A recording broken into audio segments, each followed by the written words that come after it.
East Liberty was in fact, years ago, 100 years ago, was the place that people looked at that gave the Pittsburgh community hope. 26 years ago, it was a completely different neighborhood. Everybody sent their kids to the store.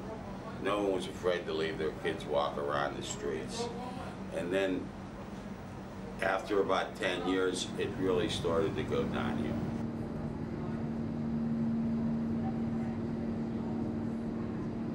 It's coming out of the drug era, so now it's more just the shootings and crime, you know, petty crime that is just terrorizing East Liberty. Those are problems that have been embedded for generations, so they're hard to kind of clean up with one approach or one tactic. Through the past, there's been a lot of things that people have tried to do to solve these problems in the community, but it seems like it doesn't work.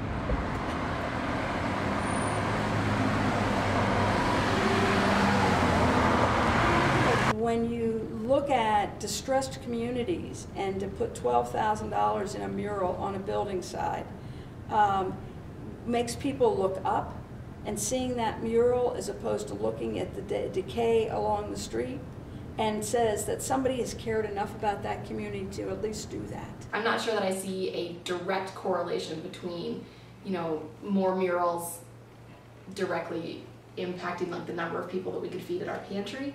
If you want East Liberty to look like East Germany, then by all means don't put any murals up. EECM could feed a lot of people with $12,000. You know, we look at that it costs us about $40 to provide food to a family in our food pantry. It costs us about maybe less than $1 to provide a meal at our soup kitchen. So when you start getting into, you know, tens of thousands of dollars, that's many, many people that we could feed. We could pick 12 or 1,300 other things that might be funded relative to art or relative to food. Public art enables all different kinds of people to work together to have a creation. And so if you're the laborer or you're the artist or you're part of an organization, you can come together to create something that you can look at over time.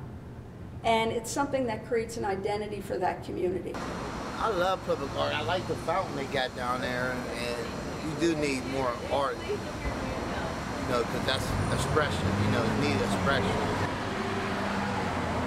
It is a mechanism to sort of engage the community so that there is some civil interaction. It's a business strategy.